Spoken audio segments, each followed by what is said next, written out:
নমস্কাৰ অতিথিবৃন্দ, আপোনালোক সকলোকে পুনৰ এবাৰ স্বাগতম জনাইছোঁ পিয়াজ পিডিয়াৰ নতুন এটা ভিডিঅ'লৈকে।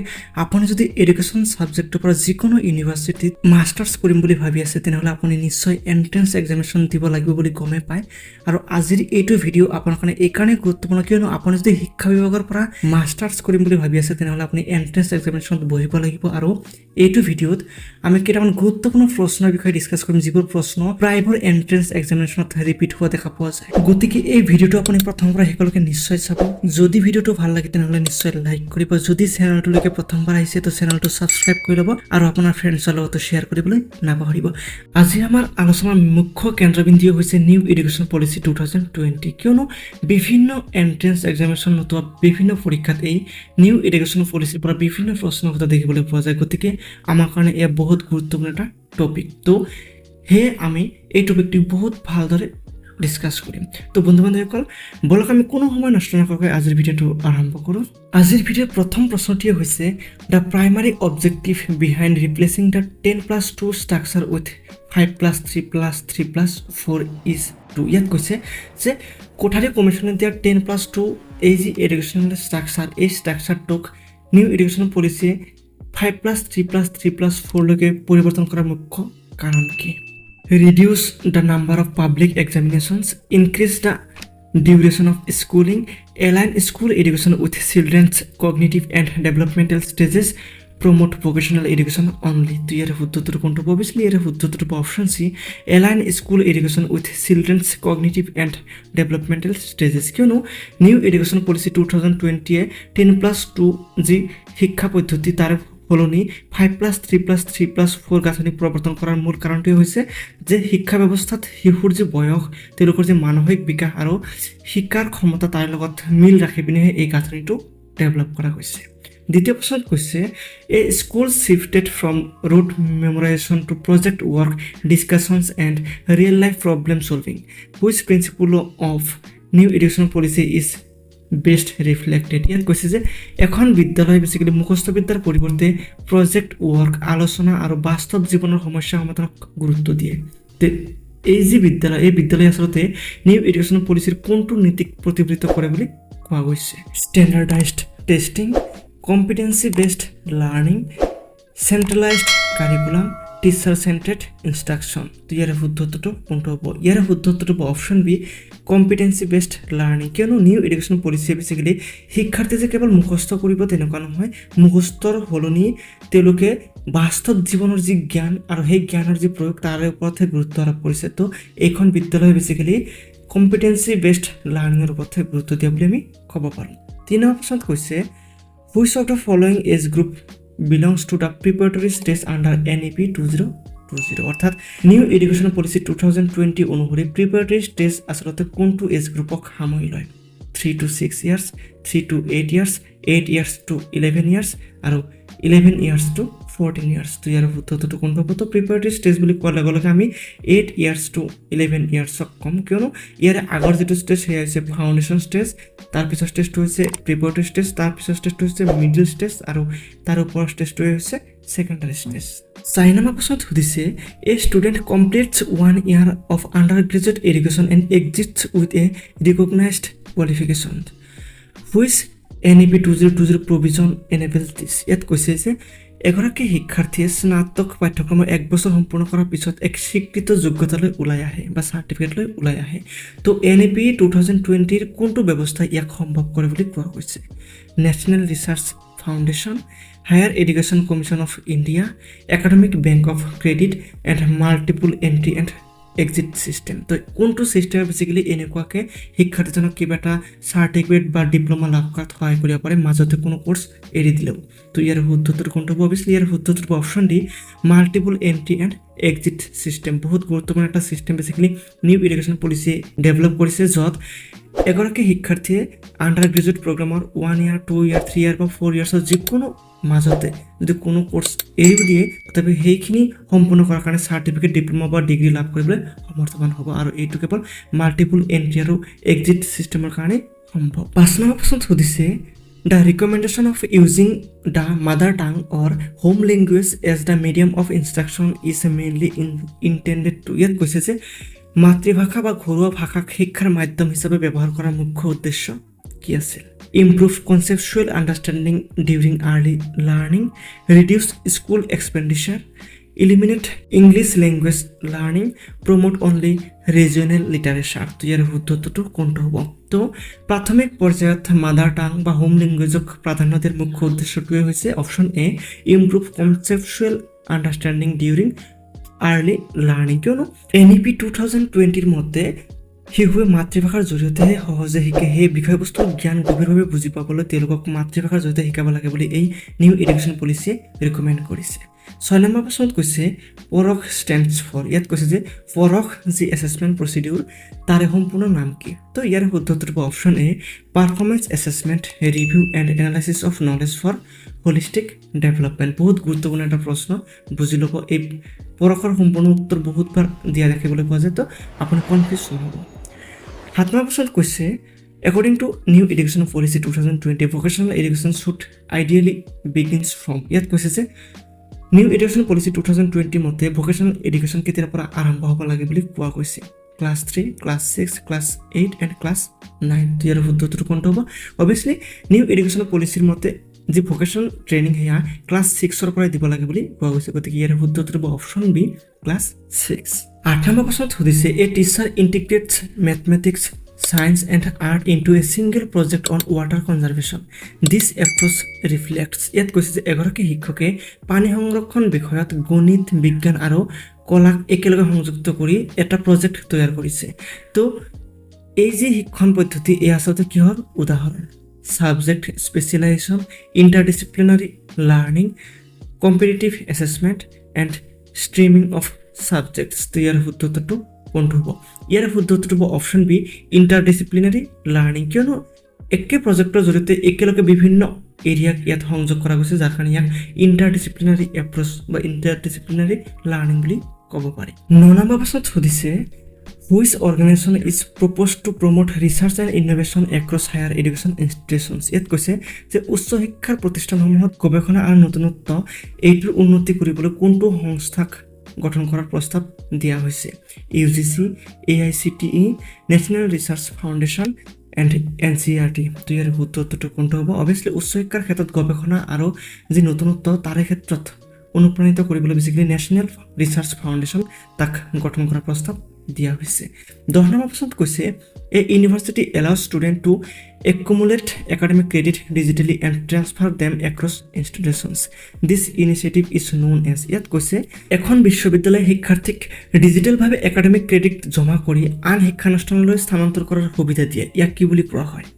National academic depository, academic bank of credit, SWAYAM and DIKSHA. তো ইয়াৰ শুদ্ধটো কোনটো হ'ব? অভিয়াছলি ইয়াৰ শুদ্ধটো হ'ব option B, academic bank of credits. কিয়নো একাডেমিক বেংক অফ ক্ৰেডিটছত শিক্ষাৰ্থীসকলৰ যিবোৰ একাডেমিক ক্ৰেডিট সেইবোৰ ডিজিটেলভাৱে সংৰক্ষণ কৰা হয় আৰু ইয়াৰ ফলত মাল্টিপুল এণ্ট্ৰি আৰু এক্সিটৰ যি ছিষ্টেম সেয়া সহজ হৈ পৰে। 11 নম্বৰ প্ৰশ্নত সুধিছে the major purpose of introducing coding from the middle stage is to. ইয়াত কৈছে যে NEP 2020 অনুসৰি মিডিল ষ্টেজৰ পৰাই কোডিং অন্তৰ্ভুক্ত কৰাৰ মুখ্য উদ্দেশ্য কি? Produce software engineers early, increase computer examinations, develop conceptual thinking and problem solving, replace mathematics. তো ইয়াৰ শুদ্ধটো কোনটো হ'ব? অভিয়াছলি মিডিল ষ্টেজত কোডিং এইটো ইন্ট্ৰডিউচ কৰাৰ মুখ্য উদ্দেশ্যটো হৈছে develop conceptual thinking and problem solving. অৰ্থাৎ NEP 2020 কোডিং অন্তৰ্ভুক্ত কৰাৰ মুখ্য উদ্দেশ্য ছফ্টৱেৰ ইঞ্জিনিয়াৰ বনোৱা নহয়। ইয়াৰ উদ্দেশ্য হৈছে যুক্তিসংগত চিন্তা কৰা, সমস্যা সমাধানৰ দক্ষতা বৃদ্ধি কৰা আৰু কনচেপচুৱেল যিবোৰ থিংকিং আছে সেই থিংকিঙক ডেভেলপ কৰা। 12 নম্বৰ প্ৰশ্নত কৈছে the committee that drafted NEP 2020 was chaired by. ইয়াত কৈছে যে NEP 2020 প্ৰস্তুত কৰা কমিটিখনৰ অধ্যক্ষ কোন আছিল? DS Kothari, JS Verma, K Kasturirangan and Yashpal. তো ইয়াৰ শুদ্ধটো কোনটো? অভিয়াছলি ইয়াৰ শুদ্ধটো হ'ব অপশ্যন চি, K কস্তুৰীৰংগন। 13 নম্বৰ প্ৰশ্নত সুধিছে a student leaves a 4-year undergraduate program after completing 2 years. Under NEP 2020, the students is expected to receive। ইয়াত কৈছে যে এগৰাকী শিক্ষাৰ্থীয়ে 4 বছৰৰ যি আণ্ডাৰ গ্ৰেজুৱেট প্ৰগ্ৰাম তাৰে 2 বছৰ সম্পূৰ্ণ কৰাৰ পিছত পাঠ্যক্ৰম এৰি দিয়ে। NEP 2020 অনুসৰি তেওঁ কি ডিগ্ৰী বা ডিপ্ল'মা লাভ কৰিব লাগে? নো কোৱালিফিকেশ্যন, এ ডিপ্ল'মা, এ বেচেলাৰ ডিগ্ৰী, এ সাৰ্টিফিকেট। তো ইয়াৰ শুদ্ধত্বটো কোনটো হ'ব? তো NEP 2020 অনুসৰি যি মাল্টিপল এন্ট্ৰি আৰু এক্সিট চিষ্টেম আছে সেই অনুসৰি কোনো এগৰাকী শিক্ষাৰ্থীয়ে যদি 1 বছৰ সম্পূৰ্ণ কৰে তেনেহ'লে তেওঁ চাৰ্টিফিকেট লাভ কৰিব, যদি 2 বছৰ সম্পূৰ্ণ কৰে তেনেহ'লে তেওঁ ডিপ্ল'মা লাভ কৰিব, যদি 3 বছৰ সম্পূৰ্ণ কৰে তেনেহ'লে তেওঁ ডিগ্ৰী লাভ কৰিব, আৰু যদি 4 বছৰ সম্পূৰ্ণ কৰে তেনেহ'লে বেচেলাৰ ডিগ্ৰী উইথ ৰিচাৰ্চ যি চাৰ্টিফিকেট সেই ডিগ্ৰী লাভ কৰিব। তো ইয়াত যেহেতু এগৰাকী শিক্ষাৰ্থীয়ে 2 বছৰ সম্পূৰ্ণ কৰাৰ কথা কোৱা গৈছে তেনেহ'লে তেওঁ এটা ডিপ্ল'মা লাভ কৰিব, গতিকে ইয়াৰ শুদ্ধত্বৰ হ'ব option B A diploma. 14 number প্ৰশ্নত সুধিছে NEP 2020 proposes that every child should attend fundamental literacy and numeracy by। ইয়াত কৈছে যে NEP 2020 অনুসৰি প্ৰতিজন শিশুৱে ফাণ্ডামেণ্টেল লিটাৰেচি এণ্ড নিউমেৰেচি কিমান শ্ৰেণীৰ ভিতৰত অৰ্জন কৰিব লাগে? Grade 2, grade 3, grade 5 and grade 8। তো ইয়াৰ শুদ্ধত্বটো কোনটো হ'ব? তো নিউ এডুকেশ্যন পলিচি অনুসৰি গ্ৰেড 3ৰ ভিতৰতে এই ফাণ্ডামেণ্টেল লিটাৰেচি আৰু নিউমাৰেচি অৰ্থাৎ লিখা পঢ়া আৰু মৌলিক যি গাণিতিক জ্ঞান এই গণিতৰ জ্ঞানখিনি পাব লাগে বুলি কোৱা হৈছে, গতিকে ইয়াৰ শুদ্ধত্বটো হ'ব অপশ্যন বি গ্ৰেড 3। 15 নম্বৰ প্ৰশ্নত সুধিছে which recommendation of NEP 2020 is intended to reduce rigid separation among arts, science and commerce streams? ইয়াত কৈছে যে আৰ্টছ, ছায়েন্স এণ্ড কমাৰ্চৰ মাজৰ যি কঠোৰ বিভাজন এই বিভাজন দূৰ কৰিবলৈ NEP 2020 কেনেধৰণৰ পৰামৰ্শ আগবঢ়াইছে? Flexible multidisciplinary education, semester education, online education and national testing agency. তো ইয়াৰ শুদ্ধত্বটো কোনটো হ'ব? অবভিয়াছলি ইয়াৰ শুদ্ধত্বটো হ'ব option A flexible multidisciplinary education. NEP 2020 বিষয় নিৰ্বাচনত স্বাধীনতা দিয়াৰ ওপৰত গুৰুত্ব আৰোপ কৰিছে, য'ত এগৰাকী শিক্ষাৰ্থীয়ে নিজৰ যে ইচ্ছা সেই ইচ্ছা অনুসৰি বিভিন্ন এৰিয়াৰ শিক্ষাও লাভ কৰিব পাৰে, যেনেকুৱাকৈ ছায়েন্সৰ ষ্টুডেণ্টে আৰ্টছৰ কোনো ছাবজেক্ট যদি পচন্দ হয় সেইটো শিকিব পাৰে। তো ইয়াক কোৱা হয় মাল্টিডিচিপ্লিনাৰী এডুকেশ্যন চিষ্টেম। 16 নম্বৰ পাছত সুধিছে a school ইন্ট্ৰডিউচেছ internships with local artisans for class 6 students. This initiative primarily supports। ইয়াত কৈছে যে এখন বিদ্যালয়ে 6ষ্ঠ শ্ৰেণীৰ শিক্ষাৰ্থীৰ বাবে স্থানীয় কাৰিকৰৰ সৈতে ইণ্টাৰ্ণশ্বিপ আৰম্ভ কৰিছে। ইয়াৰ মুখ্য উদ্দেশ্য কি হ'ব পাৰে?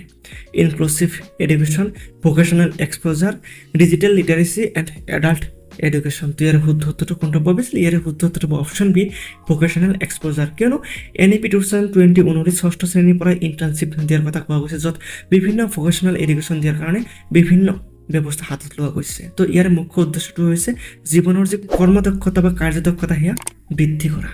17 নম্বৰ প্ৰশ্নত সুধিছে এটা target gross enrolment ratio' in higher education by 2030 is. ইয়াত কৈছে যে NEP 2020 অনুসৰি 2035 চনৰ ভিতৰত উচ্চ শিক্ষাত গ্ৰছ এনৰলমেণ্ট ৰেচিঅ' কিমান হোৱাৰ লক্ষ্য নিৰ্ধাৰণ কৰা গৈছে? 40%, 45%, 50% এণ্ড 60%। অবভিয়াছলি ইয়াৰ শুদ্ধত্বটো হৈছে অপশ্যন চি 50%।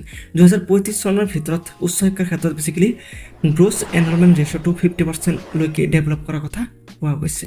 18 নম্বৰ প্ৰশ্নত কৈছে which of the following best reflects the vision of holistic education under NEP 2020। ইয়াত কৈছে যে NEP 2020ৰ হলিষ্টিক এডুকেশ্যন বা সামগ্ৰিক শিক্ষাৰ ধাৰণা কোনটো বিকল্পই আটাইতকৈ ভালদৰে প্ৰকাশ কৰে?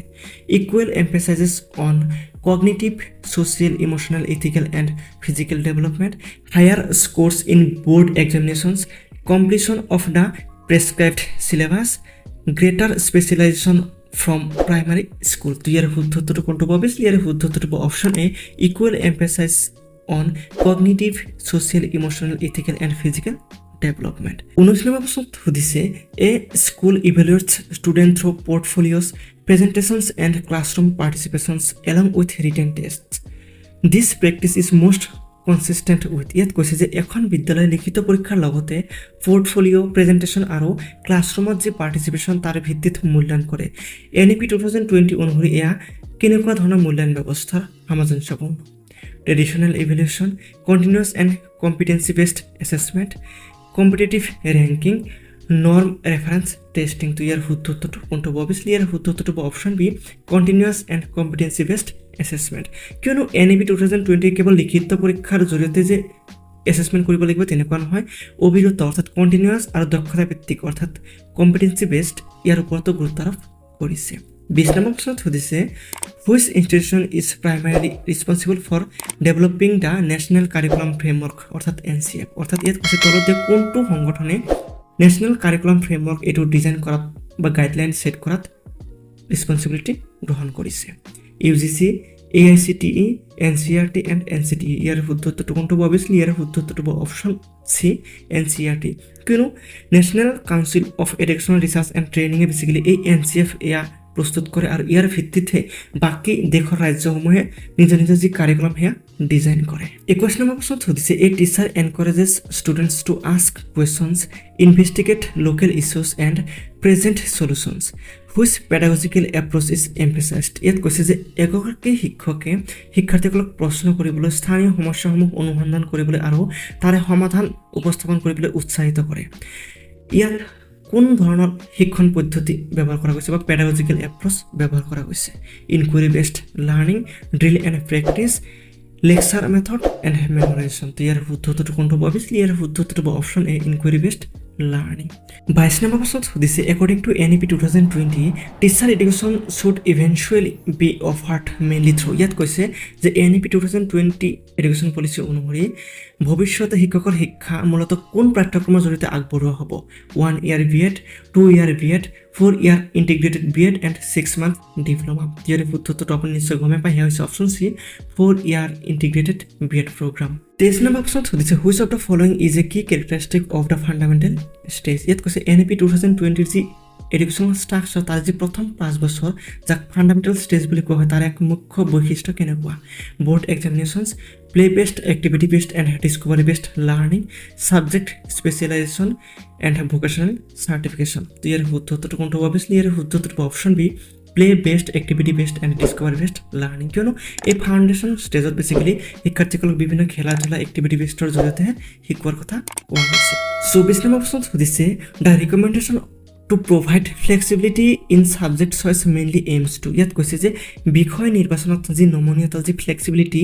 এইটো দিয়াৰ মুখ্য উদ্দেশ্য কি reduce teaching workload improve examination results enable learners to pursue diverse interests and abilities increase the number of optional papers তো ইয়াৰ শুদ্ধ উত্তৰটো কোনটো হ'ব অবভিয়াছলি ইয়াৰ শুদ্ধ উত্তৰটো হ'ব option C enable learners to pursue diverse interest and abilities অর্থাৎ NEP 2020 অনুসৰি আৰ্টছ সায়েন্স আৰু কমাৰ্চৰ মাজত কোনো কঠোৰ ব্যৱধান নাৰাখি শিক্ষাৰ্থীসকলৰ আগ্ৰহ অনুসৰি যিকোনো বিষয় বাছি লৈ পিনে তাক স্বাধীনভাৱে শিকাৰ যি সুযোগ এই সুযোগ দিয়াৰ কাৰণে এই ফ্লেক্সিবিলিটিটো অনা গৈছে 25 নম্বৰ প্ৰশ্নত কৈছে which initiative specially focuses on achieving fundamental literacy and numeracy ইয়াত কৈছে তলতে কোনটো ব্যৱস্থাৰ জৰিয়তে basically fundamental literacy and numeracy ইয়াক নিশ্চিত কৰাৰ বাবে ব্যৱস্থা গ্ৰহণ কৰা গৈছে স্বয়ং PME বিদ্যা নিপুণ ভাৰত এণ্ড সমগ্ৰ শিক্ষা তো ইয়াৰ শুদ্ধ উত্তৰটো কোনটো হ'ব অবভিয়াছলি ইয়াৰ শুদ্ধ উত্তৰ হ'ব অপশ্যন সি নিপুণ ভাৰত মিছনৰ জৰিয়তে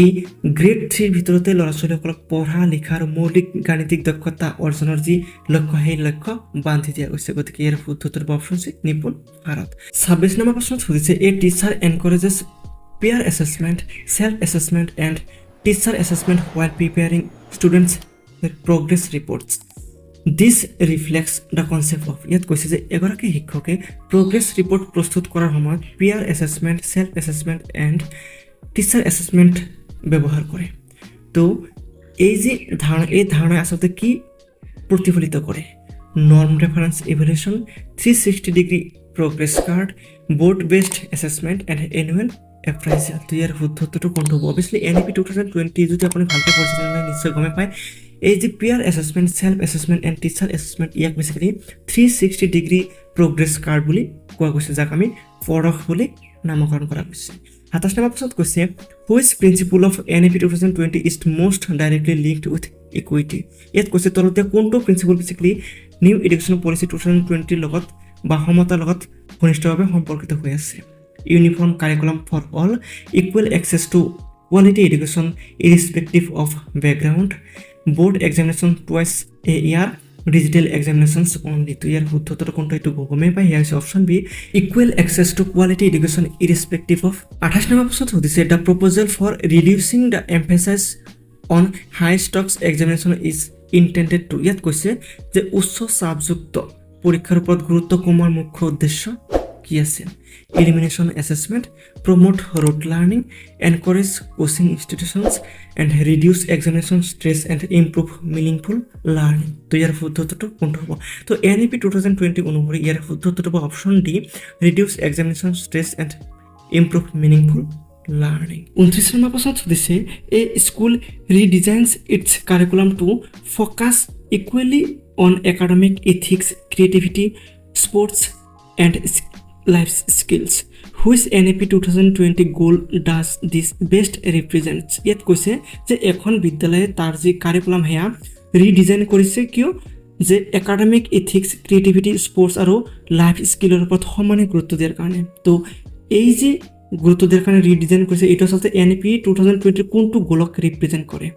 স্ট্যান্ডাৰ্ডাইজেশন, inclusive governance, digital transformation and holistic development. Obviously এৰ উত্তৰটো অপশন ডি হোলিস্টিক ডেভেলপমেন্ট, অৰ্থাৎ এবাৰকে হিউৰ সৰ্বাংগীন বিকাশৰ কাৰণে অৰ্থাৎ বৌদ্ধিক, মানসিক, সামাজিক, সাংস্কৃতিক প্ৰত্যেকটো এৰিয়া ডেভেলপমেণ্টৰ কাৰণে এনেকুৱাকৈ গোটেইখিনি এৰিয়াত সমানে গুৰুত্ব দিছে।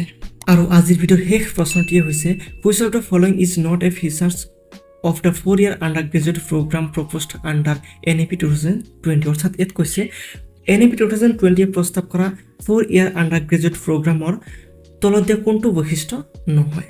Multiple exit options, research competent in the final year, mandatory MPhil before PhD, flexible curriculum. তো ইয়ার শুদ্ধ উত্তৰটো কোনটো হ'ব? অবভিয়াসলি ইয়াৰ শুদ্ধ উত্তৰটো হৈছে অপশন সি ম্যান্ডেটৰি MPhil বিফোৰ PhD, কিয়নো NEP 2020 এই MPhilক বেসিক্যালি ডিসকন্টিনিউয়াস কৰি দিছে, অৰ্থাৎ এই কোৰ্সক আৰু অফাৰ কৰাৰ কথা কোৱা নাই।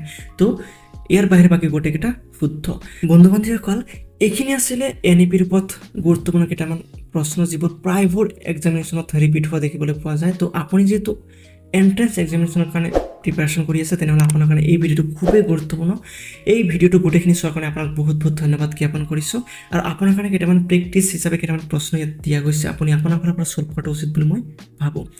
যদি ভিডিঅ'টো ভাল লাগিছে তেনেহ'লে নিশ্চয় লাইক কৰিব।